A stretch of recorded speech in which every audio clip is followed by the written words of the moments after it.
Така, сега, добра хигиена е половина здравје. Многу значаен дел, посебно кај децата.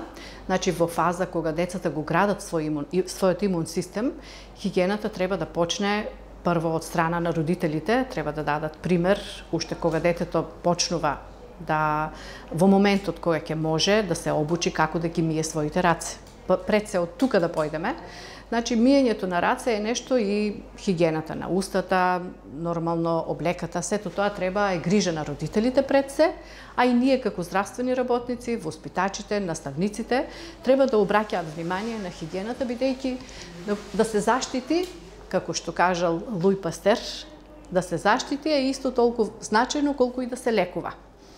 Многу болести можат да се спречат со правилна хигиена и нега, меѓутоа има еден дел и на претерана хигиена, што сега, еве, например, забележувам јас и претераната употреба на влажните марамчиња, конкретно, еден како пример ви кажувам, може да му наштети на детето заради тоа што се менува составот на кожата и не е пожелно при секое извалкање на раце тоа да се одма прави строга дезинфекција. Меѓутоа, треба секој пат и ние и родителите да нагласат дека миењето на рацете е неопходно пред да се храни детенство, бидејќи внесот на бактерии е токму од нечисти раце многу клучен во однос на многу болести, преносот на некои болести.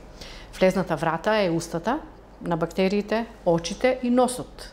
Треба да се прави хигиена, меѓутоа зависно нели од возраста.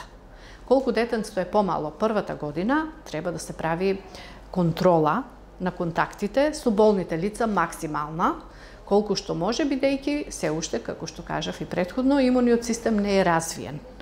Меѓутоа, со тек на време, детето како контактира, ги прележува тие вирусни, бактериски инфекции и создава сопствен имунитет, кој што понатаму си го штити организмот од сериозни компликации на болеста.